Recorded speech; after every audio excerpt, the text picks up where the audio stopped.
نحمده ونصلي على رسوله الكريم اما بعد فاعوذ بالله من الشيطان الرجيم بسم الله الرحمن الرحيم رب اشرح لي صدري ويسر لي امري واحلل عقدة من لساني يفقهوا قولي۔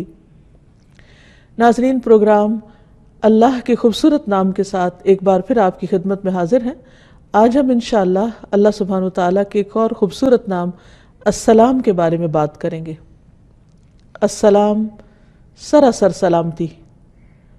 اللہ سبحانہ وتعالیٰ خود اپنی ذات میں، اپنے افعال میں، اپنی صفات میں سلامت ہے، ہر عیب، ہر نقص سے، ہر اس چیز سے جو اس کے فضل اور کمال کے منافی ہے۔ اسی طرح وہ دوسروں کو بھی سلامتی دینے والا ہے۔ اللہ سبحانہ وتعالیٰ کا فضل ہر چیز پر چھایا ہوا ہے، ہر چیز کو محیط ہے، اسی لیے وہ اپنے بندوں کو باوجود ان کی نافرمانیوں کے انہیں سلامتی دیے ہوئے ہے، عافیت میں رکھے ہوئے ہے، اور خاص طور پر اپنے مومن بندوں کو آخرت میں وہ اپنے عذاب اور اپنی سزا سے محفوظ رکھے گا۔ اللہ سبحانہ وتعالیٰ کو سلامتی پسند ہے، اور وہ یہ چاہتا ہے کہ بندوں کے درمیان بھی باہم خیر و بھلائی اور سلامتی کے جذبات اور تعلقات ہوں۔ السلام کا لفظ ایک بہت وسیع لفظ ہے، اس کے اندر کئی معنی پائے جاتے ہیں۔ عربی میں سلم یسلم سلاما و سلامتاً کا ایک معنی ہوتا ہے امن، امان، حفاظت اور اطمینان، یعنی ہر طرح کی ظاہری اور باطنی مصیبت اور مکروہ اور عیب سے پاک ہونا۔ اسی طرح یہ لفظ خلاصی اور نجات کے معنوں میں بھی استعمال ہوتا ہے۔ جنت کو دار السلام اسی لیے کہا جاتا ہے کہ وہاں ہر طرح کے مشکلات، تکلیفیں، بڑھاپا، بیماری اور پریشانی اور غم و رنج سے نجات ہوگی اور انسان خلاصی پا جائے گا۔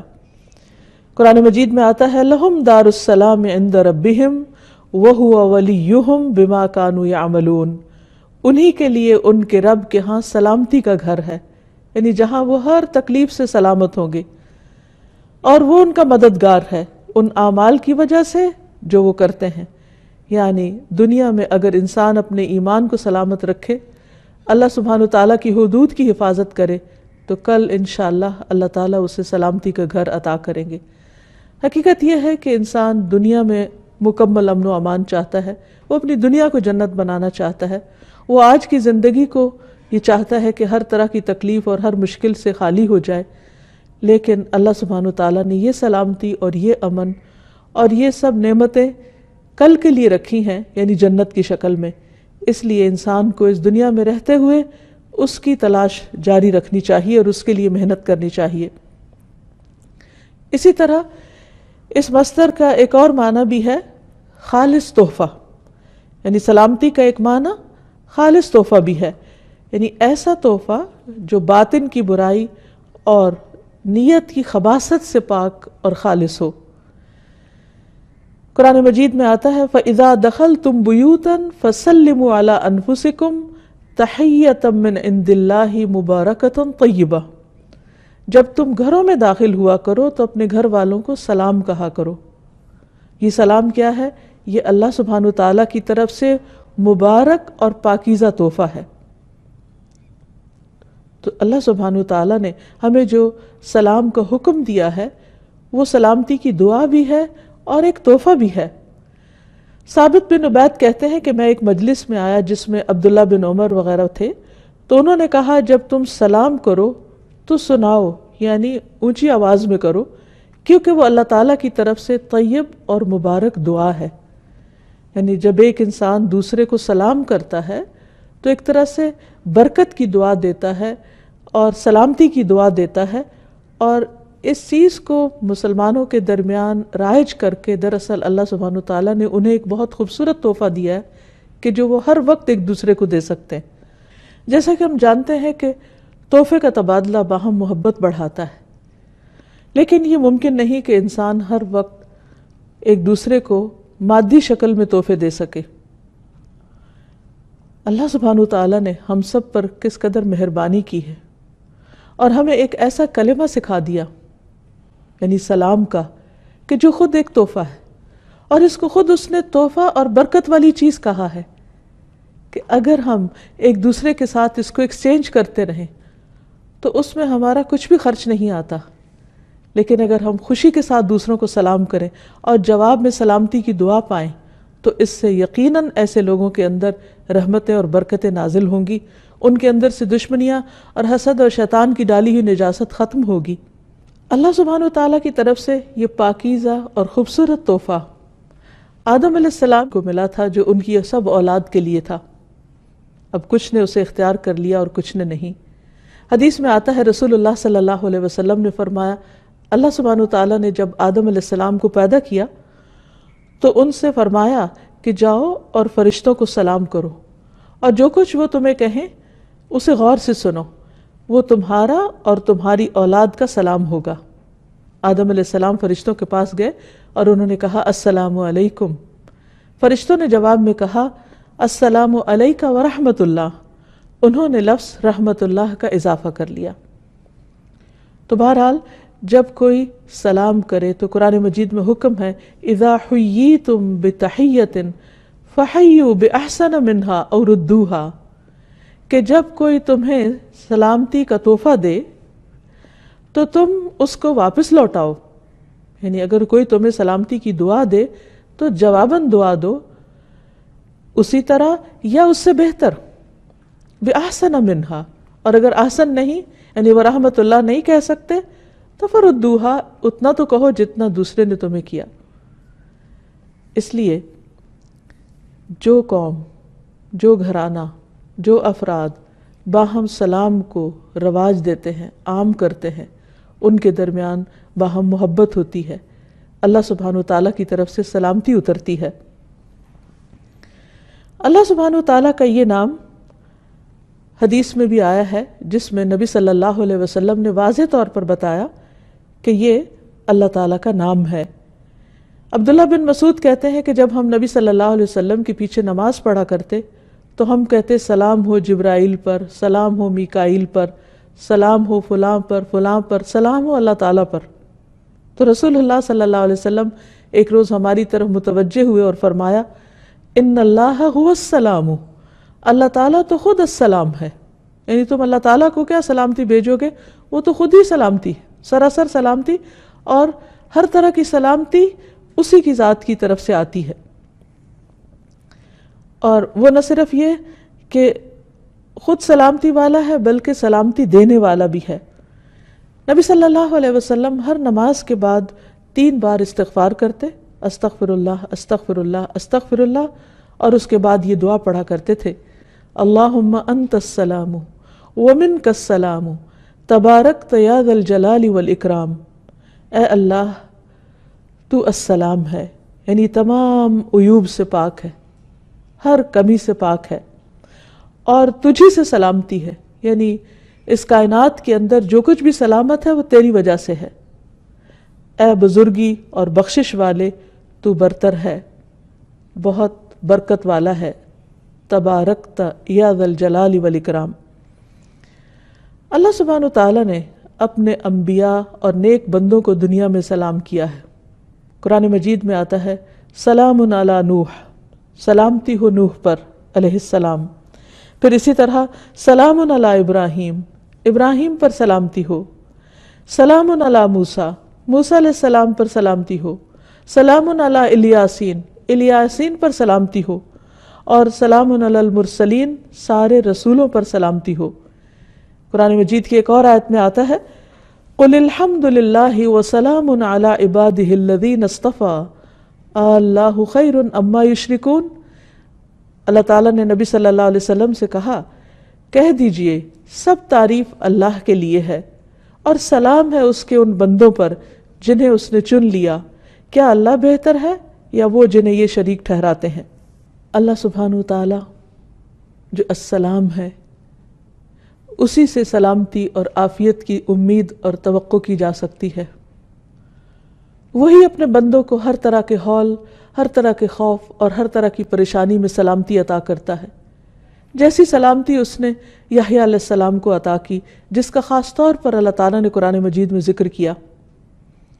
کسی بھی انسان کی زندگی میں بہت سے مواقع پریشانی کے ہو سکتے ہیں، لیکن 3 مواقع خاص طور پر پریشانی کے ہیں، جن میں سے ایک وہ دن جب انسان دنیا میں آتا ہے، دوسرا وہ دن جب وہ دنیا سے جاتا ہے، اور تیسرے وہ دن جب وہ قبر سے اٹھایا جائے گا۔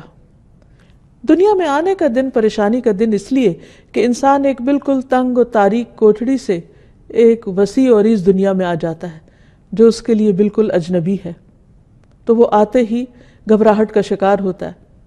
دوسرے وہ دن جو موت کا دن ہوتا ہے، جب انسان اس دنیا سے رخصت ہو رہا ہوتا ہے، جدا ہو رہا ہوتا ہے، جب اس کی نگاہیں پھر جاتی ہیں، جب وہ اس دنیا سے اجنبی ہو جاتا ہے اور ایک نئی مخلوق سے ملاقات کرتا ہے، یا تو رحمت کے فرشتے یا عذاب کے فرشتے۔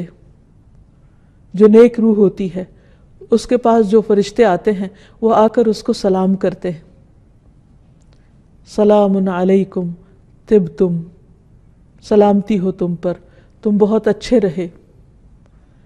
اللہ سبحانہ وتعالیٰ کی طرف سے بھی سلامتی لاتے ہیں۔ اور تیسرے وہ دن جس دن انسان اپنی قبر سے اٹھایا جائے گا اور وہ حشر کا دن ہوگا، وہ بھی سخت مصیبت کا بہت طویل دن، بہت گھبراہٹ کا دن ہوگا، لیکن اللہ سبحانہ وتعالیٰ کو السلام ماننے والے اس دن بھی سلامتی اور امن میں رہیں گے، اور اللہ سبحانہ وتعالیٰ ان کو اپنی خاص سلامتی سے نوازے گا اور ان سے ہر طرح کا خوف اور غم اور گھبراہٹ اور پریشانی دور کر دے گا۔ تو اللہ سبحانہ وتعالیٰ نے جیسے یحییٰ علیہ السلام کے لیے ان مواقع کی سلامتی کا ذکر کیا، ہم دعا کرتے ہیں کہ اللہ تعالیٰ ہم سب کو بھی اپنی خاص حفاظت اور عافیت میں رکھے اور سلامتی سے نوازے۔ پھر اسی طرح ہم دیکھتے ہیں کہ اللہ سبحانہ وتعالیٰ اپنے بندوں کو جنت میں بھی سلام بھیجے گا۔ ارشاد فرمایا، سلام قولا من رب الرحیم، سلام ہو اس رب کی طرف سے جو بہت مہربان رب ہے، جو بہت رحم فرمانے والا ہے۔ یہاں پر اللہ سبحانہ وتعالیٰ کی صفت الرحیم کا بھی ذکر کیا گیا، کیونکہ جنت میں صرف کوئی بھی اللہ کی رحمت ہی کی وجہ سے جا سکتا ہے، اور خود جنت کے ناموں میں سے ایک نام رحمت بھی ہے کہ انتی رحمتی، تو میری رحمت ہے، تمہارے ذریعے میں جس پہ چاہوں گا رحم فرماؤں گا۔ تو جو لوگ جنت میں جا چکیں گے تو اللہ تعالیٰ ان کو سلام بھیجیں گے، اولئک یجزون الغرفۃ بما صبروا ویلقون فیہا تحیۃ وسلاما، ان کو جنت کا سب سے اونچا بالا خانہ انعام میں ملے گا، یعنی جو صبر کرنے والے ہیں، اس لیے کہ انہوں نے صبر کیا، اور اس میں ان کا استقبال زندگی کی دعا اور سلام کے ساتھ کیا جائے گا۔ اسی طرح نیک لوگ جب جنت میں پہنچ جائیں گے تو ان کے چاروں طرف سے فرشتے حاضر ہو کر ان کو سلام کریں گے اور انہیں اس بات کی مبارک دیں گے کہ وہ کامیابی کی منزل کو پہنچ گئے۔ جنت کو بھی اللہ سبحانہ وتعالیٰ دار السلام کے نام سے پکارتے ہیں۔ قرآن مجید میں آتا ہے، لہم دار السلام عند ربہم وہو ولیہم بما کانوا یعملون، انہی کے لیے ان کے رب کے ہاں سلامتی کا گھر ہے اور وہ ان کا مددگار ہے ان اعمال کی وجہ سے جو وہ کرتے تھے۔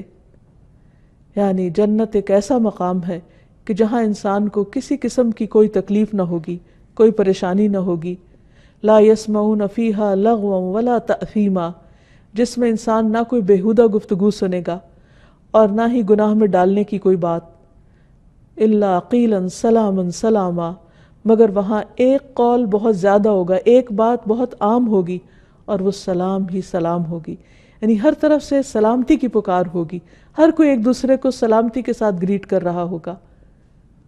کتنی خوبصورت ہے وہ جگہ اور کتنا بہترین ہے وہ مقام، لیکن وہ کس کے لیے ہے؟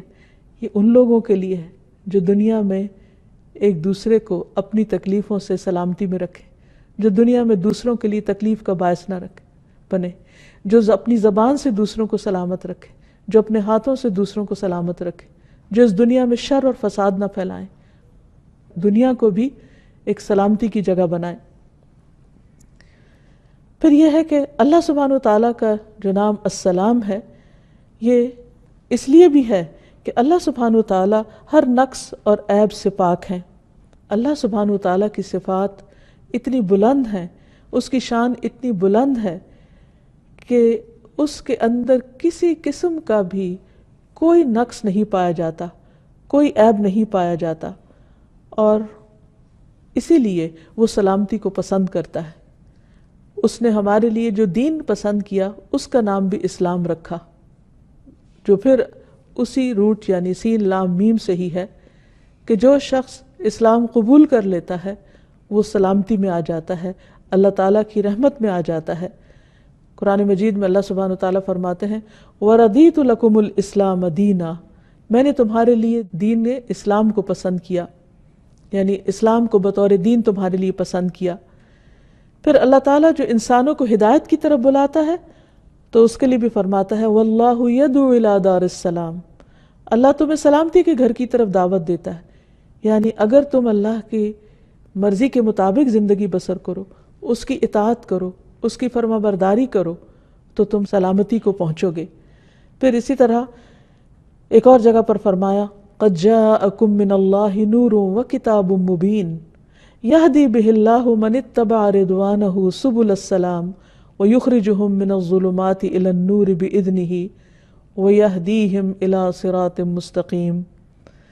لوگو، اب تمہارے پاس اللہ کی طرف سے روشنی اور ایک ایسی واضح کتاب آ چکی ہے جس کے ذریعے اللہ تعالیٰ ان لوگوں کو سلامتی کی راہیں دکھاتا ہے جو اس کی رضا کے پیچھے چلتے ہیں، اور انہیں اپنے اذن سے اندھیروں سے نکال کر روشنی کی طرف لے جاتا ہے اور سیدھی راہ کی طرف ان کی رہنمائی کرتا ہے۔ عام طور پر ہمارا یہ خیال ہوتا ہے کہ شاید اگر ہم دین کی طرف آئیں گے یا ہم اللہ سبحانہ وتعالیٰ کی بات مانیں گے شاید دنیا ہمارے لیے مشکل ہو جائے گی، لیکن حقیقت یہ ہے کہ اللہ سبحانہ وتعالیٰ نے جتنے بھی احکامات ہمیں دیے ہیں بعض اوقات وہ ہمیں اپنی مرضی کے خلاف یا پسند کے خلاف لگتے ہیں، یا ہماری خواہش نفس اس کے اگینسٹ جاتی ہے، اور ہم یہ سمجھتے ہیں کہ شاید یہ ہمارے اوپر زیادتی کی گئی ہے ہمیں کوئی خاص حکم دے کر۔ لیکن اگر تھوڑا سا گہرائی میں انسان دیکھے تو اللہ تعالیٰ کے حکم ماننے میں انسان کے لیے سلامتی ہی سلامتی ہے، دو طرح سے۔ ایک تو یہ کہ دنیا میں انسان کے اوپر دین جو بھی پابندیاں لگاتا ہے وہ جس پر پابندی لگ رہی ہوتی ہے اس کے لیے تو تھوڑی مشکل کا باعث ہوتی ہے، لیکن اس سے دوسرے لوگ امن چین میں آتے ہیں۔ مثلا اللہ تعالیٰ نے اگر چوری سے منع کیا ہے تو کیوں منع کیا ہے؟ تاکہ دوسروں کا مال سلامت رہے۔ اب جو چور ہے ہو سکتا وہ یہ سمجھے کہ اس کی کوئی چیز ضرورت ہے اور اس کو کسی اور کے مال میں مل رہی ہے تو اسے اجازت دی جائے اور اس کو نہ پوچھا جائے اور نہ پکڑا جائے، اس کو برا بھلا نہ کہا جائے۔ لیکن کیا واقعی عقل بھی اس کو مانتی ہے کہ کسی کو اس بات کی اجازت دے دی جائے کہ وہ دوسرے کے مال میں اپنی مرضی شروع کر دے؟ اللہ تعالیٰ نے اس کی اجازت نہیں دی اور اسے کبیرہ گناہوں میں شمار کیا۔ کیوں؟ تاکہ دوسروں کا مال سلامت رہے۔ اسی طرح جھوٹ بولنا، دھوکہ دینا، وعدہ خلافی کرنا، غیبت کرنا، دوسروں کو طعنے دینا، یہ ہو سکتا ہے کہ کسی کے لیے بہت ایک خوشگوار فعل ہو، اور کچھ لوگوں کی ہیبٹ بن جاتی ہے کہ وہ دوسروں کی برائیاں کر کے اس سے لطف اٹھاتے ہیں، یا دوسروں کی عزت اچھال کر اس کو اپنے لیے ایک بہت انجوائبل چیز سمجھتے ہیں اور اس میں کوئی قباحت محسوس نہیں کرتے، یا بعض اوقات دوسروں کو طعنہ دے کر دوسروں کا دل دکھا کر وہ بہت لطف اٹھاتے ہیں۔ بظاہر دیکھنے میں کوئی کہہ سکتا کہ اچھا چلو کوئی بات نہیں، ایسی بھی کون سی بڑی بات ہے اگر کسی نے کسی کو کچھ کہہ دیا، اس سے کسی کا کیا بگڑ جاتا ہے۔ لیکن بعض اوقات بظاہر دیکھنے میں جو کچھ جوکس بھی ایسے ہوتے ہیں کہ جو بظاہر دیکھنے میں بہت ہارمفل نظر نہیں بھی آتے، لیکن حقیقت یہ ہے کہ بہت ساری چیزیں اگر ان پر روک ٹوک نہ لگائی جائے، ان کو ایک حد کے اندر نہ کیا جائے تو وہ تعلقات کی خرابی کا باعث بنتے ہیں۔ اسی لیے قرآن مجید میں فرمایا گیا وَيْلٌ لِكُلِّ هُمَزَةٍ لُمَزَةٍ، ہلاکت ہے ہر اس شخص کے لیے جو عیب لگائے اور طعنے دے۔ کوئی بھی شخص کسی کی عزت جب اچھالتا ہے تو یہ کوئی معمولی چیز نہیں ہے۔ اللہ سبحانہ وتعالیٰ کی نظر میں ایسا شخص سلامتی کی حدود سے باہر نکل رہا ہے، کیونکہ اس سے دوسرے کی عزت سلامت نہیں ہے۔ اسی طرح اگر کوئی قاتل یہ چاہے کہ اسے دوسروں کی جان کے ساتھ کھیلنے دیا جائے اور اس کی اس پر پکڑ نہ ہو تو تو یہ کسی بھی طور پر جائز نہیں، کیونکہ اگر اس کو اجازت دی جاتی ہے تو دوسرے کی جان سلامت نہیں۔ تو اللہ تعالیٰ نے جو شریعت ہمارے پاس بھیجی ہے اس کے کچھ مقاصد ہیں کہ انسان کا دین سلامت رہے، یعنی جو بھی حدود اور پابندیاں لگائی گئیں اس میں کہیں دین کی سلامتی ہے، کہیں عزت کی سلامتی ہے، کہیں حسب نسب کی سلامتی ہے۔ مثلا زنا کی اجازت کیوں نہیں دی گئی؟ تاکہ لوگوں کا حسب نسب سلامت رہے۔ اسی طرح شراب کی اجازت کیوں نہیں دی گئی؟ تاکہ انسان کی عقل سلامت رہے۔ تو یہ تمام چیزیں جو بظاہر دیکھ کر یوں محسوس ہوتا ہے کہ ہمارے دین میں بہت مشکل احکامات ہیں، لیکن حقیقت میں یہ انسانوں کی بھلائی اور انسانوں کی سلامتی کے لیے ہی السلام نے بھیجے ہیں۔ تو اب یہ ہے کہ ہمیں اللہ سبحانہ وتعالیٰ کے اس نام پر غور و فکر کرنا چاہیے، اور اللہ سبحانہ وتعالیٰ کی ذات سے سلامتی اور عافیت کی امید رکھنی چاہیے، اور اس کی دعا بھی کرنی چاہیے۔ اور اللہ سبحانہ وتعالیٰ کے ساتھ جو ہمارا تعلق ہے اس کے اندر محبت بھی اسی وقت پیدا ہو سکتی ہے جب ہمیں اس پر یہ اعتماد ہو کہ اس کی طرف سے ہمیں کوئی نقصان نہیں پہنچنے والا، وہ ہمیں ناروا عذاب دینے والا نہیں، وہ ہمیشہ عدل و انصاف کرنے والا ہے، اس کا ہر فیصلہ علم اور حکمت پر مبنی ہوتا ہے، اور جب وہ سراسر خود سلامتی ہے اور پرفیکٹ ہے اور ہر نقص اور عیب سے پاک ہے، تو اسے اپنے بندوں کے اندر بھی ایسی صفات دیکھنی ہے کہ جو انہیں عیوب سے پاک کریں۔ ہمارا دین جہاں ہماری دنیا کی سلامتی کا ذریعہ ہے، اور اس میں پائے جانے والے احکامات جو بظاہر نفس پر بھاری اور مشکل ہی کیوں نہ ہوں، وہ ہمارے لیے دراصل سلامتی کا پیغام ہے، لیکن اس کے ساتھ ساتھ یہ دین ہماری آخرت کی سلامتی کا ذریعہ بھی ہے۔ جب ایک انسان دنیا میں اللہ تعالیٰ کے احکامات کی پابندی کرتا ہے تو وہ موت کے وقت قبر میں اور قبر سے اٹھنے کے بعد امن اور چین میں رہے گا، سلامتی میں رہے گا۔ اور اس دن جب ہر طرف ایک بہت بڑی آفت چھائی ہوئی ہوگی، انبیاء علیہم السلام سلامتی کی دعائیں کر رہے ہوں گے۔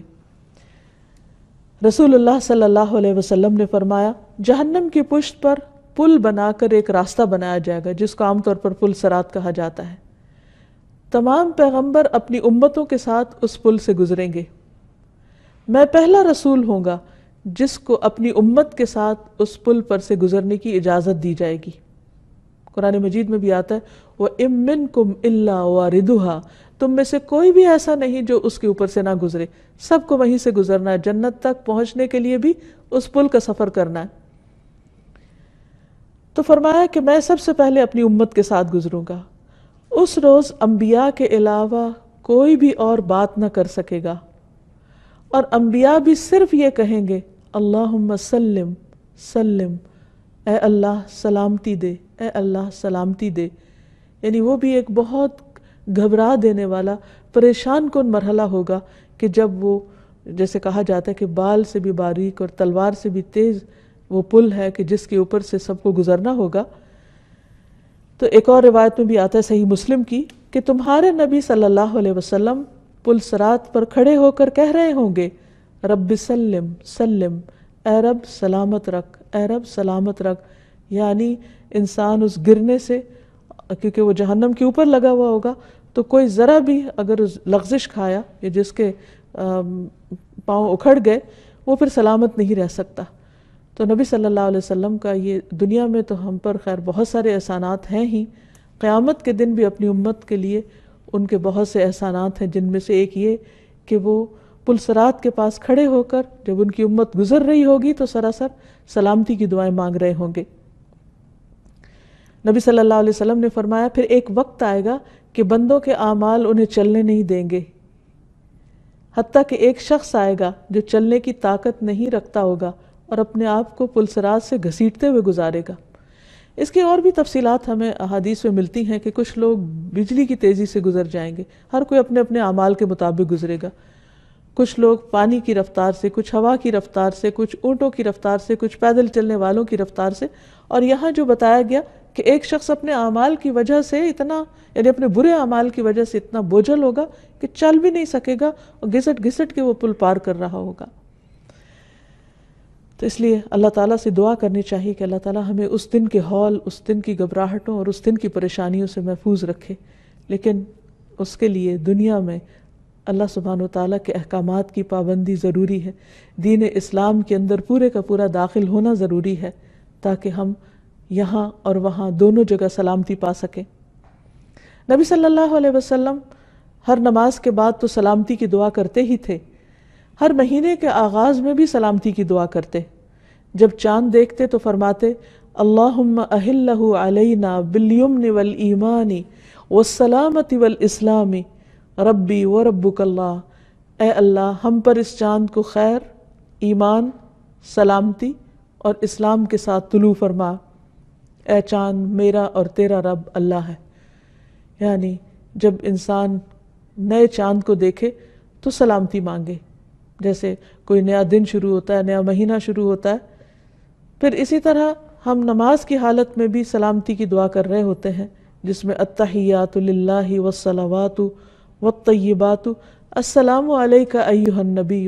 یعنی ہم جیسے قرآن مجید میں ہمیں حکم دیا گیا کہ ہم نبی صلی اللہ علیہ وسلم پر سلام بھیجیں اور درود بھیجیں، تو ہم ہر نماز کے اندر ہی یہ دعا کرتے ہیں التحیات للہ والصلوات والطیبات السلام علیک ایھا النبی ورحمۃ اللہ وبرکاتہ السلام علینا وعلی عباد اللہ الصالحین. کہ تمام قولی، فعلی اور بدنی عبادتیں اللہ کے لیے ہیں. اے نبی صلی اللہ علیہ وسلم آپ پر اللہ کی سلامتی ہو اور اللہ کی رحمت ہو. حالانکہ آپ سب سے زیادہ نیک تھے، لیکن ہمارا فرض بنتا ہے کہ اللہ کے حکم کے مطابق سلامتی کی دعا خاص طور پر پڑھیں، اور التحیات پڑھے بغیر نماز بھی نہیں ہوتی، تو شعوری طور پر بھی پڑھا کریں. اور پھر اللہ کی رحمت ہو اور اس کی برکت ہو ہم پر اور اللہ کے نیک بندوں پر سلامتی نازل ہو. یعنی جتنے بھی اللہ کے نیک بندے گزرے ہیں پچھلے دور میں یا اب ہیں یا آنے والے ہیں، ہر ایک کے لیے سلامتی کی دعا ہے. عام طور پر جیسے ہم اپنے سوشل لائف میں ایک دوسرے کو سلام کرتے ہیں تو وہ انہی کو کرتے ہیں جو ہمارے سامنے ہوتے ہیں، لیکن اس دعا کے اندر وہ سب شامل ہیں جو پیچھے گزر چکے یا جو آج موجود ہیں اور ہم ان کو جانتے بھی نہیں. کہ اللہ جتنے بھی تیرے نیک بندے ہیں تو ان سب کو سلامت رکھ. حتیٰ کہ جب ایک مسلمان فوت ہو جاتا ہے اور وہ دفن کر دیا جاتا ہے تو دوسرے مسلمان پہ لازم ہے کہ اگر وہ قبرستان کے پاس سے گزرے تو بھی ان کے لیے سلامتی کی دعا کرے. السلام علیکم اہل الدیار من المؤمنین والمسلمین وإنا ان شاء اللہ للاحقون اسأل اللہ لنا ولکم العافیہ. تم پر سلامتی ہو اے مومنوں اور مسلمانوں کے گھر والوں، اور ہم تم سے انشاءاللہ ملنے والے ہیں. ہم اللہ سے اپنے اور تمہارے لیے عافیت مانگتے ہیں، سلامتی مانگتے ہیں. تو گویا اس نام کا تقاضا یہ ہے کہ ہم اپنی پوری زندگی اس کے مطابق گزاریں، اپنی ذات سے دوسروں کو تکلیف نہ دیں، دوسروں کو سلامتی دیں اور سلامتی کے پیغام کو عام کریں. اللہ سبحانہ وتعالیٰ کے اس نام پر ایمان لانے کا اثر یہ ہے کہ ایک مسلمان اپنی ذات سے کسی کو تکلیف نہیں دیتا اور اپنے ہاتھ اور زبان کو روک لیتا ہے اپنے گھر والوں کو تکلیف دینے سے، اپنے پڑوسیوں کو، اپنے رشتہ داروں کو اور تمام انسانوں کو. اور یہی ایک مسلمان کی پہچان ہے کہ المسلم من سلم المسلمون من لسانہ ویدہ. مسلمان کون ہے؟ مسلمان وہ ہے کہ جس کی زبان اور جس کے ہاتھ سے دوسرے مسلمان محفوظ رہیں، ان کی عزتیں محفوظ رہیں، ان کے دلوں کو تکلیف نہ پہنچے. یعنی انسان ایسی کوئی بات نہ کرے کہ جس سے دوسرے ہرٹ ہوں. پھر اسی میں یہ بات آ جاتی ہے کہ انسان صرف زبانی کلامی باتیں ہی نہ کرے بلکہ اس کے ایکشنز ایسے ہوں کہ جس سے دوسرے لوگ محفوظ ہوں. مثلاً کسی کو امان دی ہے تو اسے دھوکہ نہ دے. رسول اللہ صلی اللہ علیہ وسلم نے فرمایا جو شخص کسی کو پہلے اس کی جان کی امان دے پھر اسے قتل کر دے تو قیامت کے دن اسے دھوکے کا جھنڈا دیا جائے گا. یعنی سب دنیا کے سامنے اس کو رسوا کیا جائے گا کہ یہ شخص دوسروں کو دھوکہ دینے والا تھا. نبی صلی اللہ علیہ وسلم نے یہ بھی فرمایا اللہ کی قسم وہ ایمان والا نہیں، اللہ کی قسم وہ ایمان والا نہیں، اللہ کی قسم وہ ایمان والا نہیں. عرض کیا گیا یا رسول اللہ صلی اللہ علیہ وسلم کون ایمان والا نہیں؟ فرمایا وہ شخص جس کے شر سے اس کے پڑوسی محفوظ نہ ہو. اس کے کولیگز، اس کے ساتھی، اس کے آس پاس والے اس کے شر سے نہ بچے ہوئے ہوں۔ تو آپ سوچئے کہ اگر کوئی شخص کسی کے لیے سلامتی کا ماحول نہیں پیدا کرتا تو وہ خود کیسے سلامت ہو سکتا ہے؟ اللہ کے رسول صلی اللہ علیہ وسلم اس سے کیسے خوش ہو سکتے ہیں؟ وہ ان کی شفاعت کی کیسے امید رکھ سکتا ہے؟ لہٰذا بہت ضروری ہے کہ ہم اپنے آپ کو اس قابل بنائیں، اس چیز کے اہل بنائیں ان اعمال کے ذریعے جو سلامتی کو دعوت دیتے ہیں۔ اللہ سبحانہ وتعالیٰ کا یہ نام اور صفت ہم سے تقاضا کرتی ہے کہ ہم سلامتی کو عام کریں اور باہم ایک دوسرے کو کثرت سے سلام کریں۔ رسول اللہ صلی اللہ علیہ وسلم نے فرمایا، سلام اللہ کے ناموں میں سے ایک نام ہے جسے اس نے زمین میں رکھا ہے، تم سلام کو آپس میں پھیلاؤ۔ یعنی جس وقت بھی ایک شخص دوسرے کو السلام کہتا ہے تو گویا وہ اللہ کا نام لے رہا ہوتا ہے، وہ ایک عبادت کی حالت میں ہوتا ہے۔ اللہ سبحانہ وتعالیٰ نے ایک خوبصورت لفظ، ایک خوبصورت تحفہ بھیجا ہے کہ جس کو ہم ایک دوسرے کو دیتے رہیں تو ہمارے لیے بھی سلامتی ہوگی اور دوسرے بھی محفوظ رہیں گے، کیونکہ یہ نہیں ہو سکتا کہ آپ کسی کو کہیں کہ تم پر سلام ہو اور پھر اس کے بعد اس کو کسی قسم کی تکلیف دیں یا اس کے ساتھ زیادتی کریں۔ یہ گویا سلام ایک ڈھال ہے کہ جو انسان کو دوسرے انسان تک تکلیف پہنچانے میں ایک روک کا کام دیتا ہے۔ پھر اسی طرح آپ صلی اللہ علیہ وسلم نے فرمایا، افشوا السلام تسلموا، تم سلام پھیلاؤ سلامت رہو گے۔ یعنی اگر کوئی شخص یہ چاہتا ہے کہ وہ خود بھی سلامت رہے اور دوسرے بھی سلامت رہے تو انہیں سلام کلچر کو عام کرنا چاہیے۔ ابو الدرداء سے مروی ہے، رسول اللہ صلی اللہ علیہ وسلم نے فرمایا، افشوا السلام کی تعلوا، سلام پھیلاؤ تاکہ تم بلند ہو جاؤ۔ تو اس سے پتہ چلتا ہے کہ سلام کرنا بلندی کا ذریعہ بھی ہے۔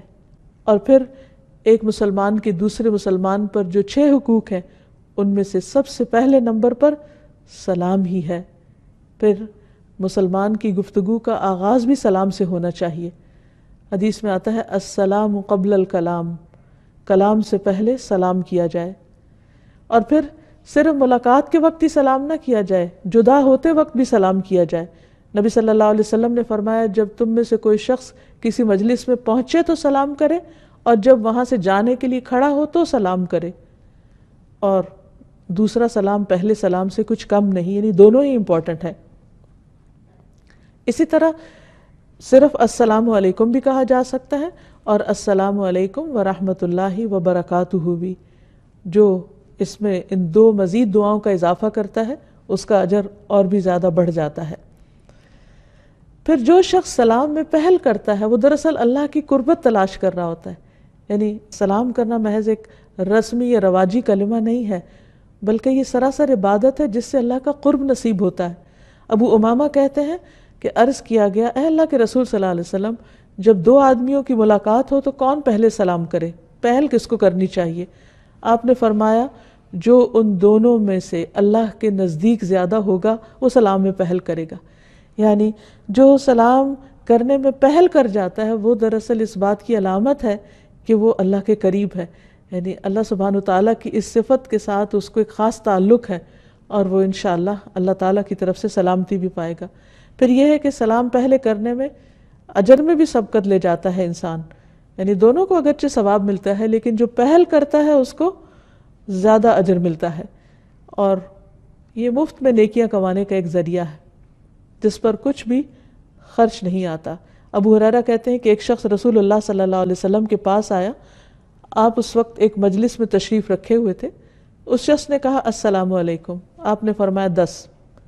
دوسرا آیا، اس نے کہا السلام علیکم ورحمۃ اللہ، آپ نے فرمایا 20۔ تیسرا آیا، اس نے کہا السلام علیکم ورحمۃ اللہ وبرکاتہ، آپ نے فرمایا 30۔ یعنی پہلے کو 10، دوسرے کو 20 اور تیسرے کو 30 نیکیاں ملیں گی۔ تو انسان جتنی چاہے اپنی لیے نیکیاں بڑھا لے۔ سلام صرف نیکیاں بڑھانے ہی کا ذریعہ نہیں بلکہ آپس کی محبت بڑھانے کا ذریعہ بھی ہے، جنت میں لے جانے والا عمل ہے۔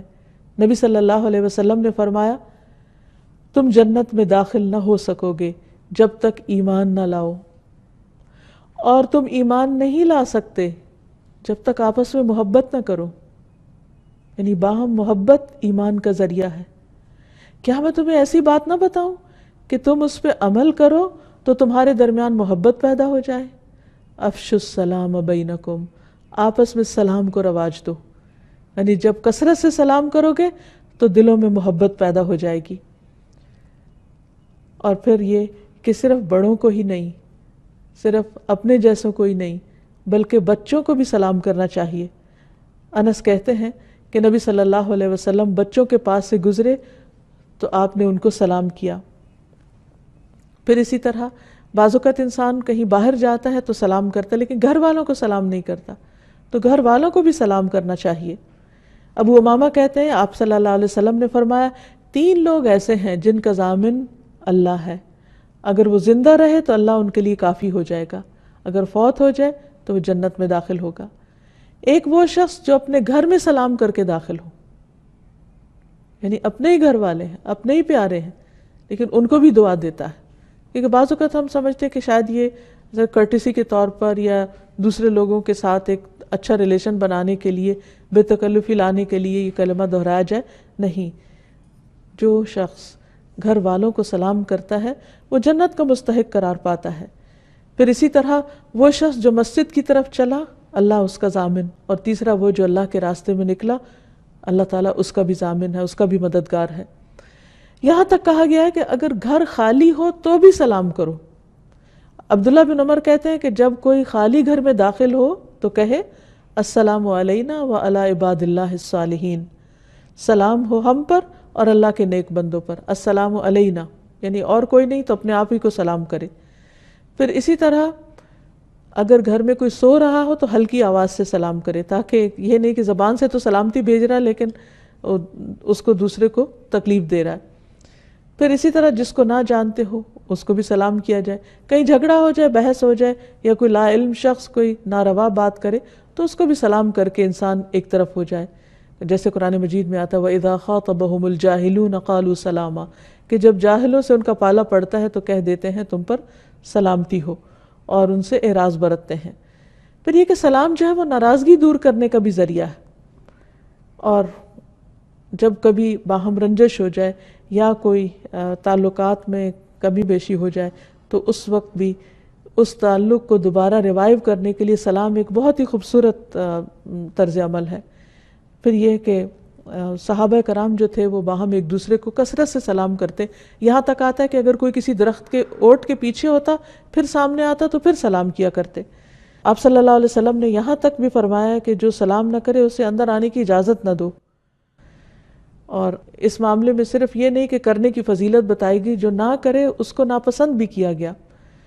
اور آپ نے فرمایا کہ سب سے بڑا بخیل وہ ہے جو سلام کرنے میں بخل کرے، یعنی جو کھل کے سلام نہیں کرتا، یا شوق سے سلام نہیں کرتا، یا سلام کرنے کو اپنی عادت نہیں بناتا۔ رسول اللہ صلی اللہ علیہ وسلم نے فرمایا لوگوں میں سب سے زیادہ عاجز وہ ہے جو دعا کرنے سے عاجز ہے، یعنی جب اس کو کوئی ضرورت پیش آتی ہے تو وہ ہاتھ نہیں اٹھاتا، اللہ سے مانگتا نہیں۔ اور لوگوں میں سب سے بڑا بخیل وہ ہے جو سلام میں بخل کرتا ہے، یعنی کہ اس کے منہ سے سلامتی کی دعا نہیں نکلتی۔ تو اللہ تعالیٰ سے دعا ہے کہ وہ ہمیں بہترین اخلاق عطا فرمائے، اپنے اس نام کی برکت سے وہ ہم سب کے اندر بہترین اخلاق پیدا کرے اور ہمیں سلام کی عادت عطا کر دے۔ وآخر دعوانا ان الحمد للہ رب العالمین۔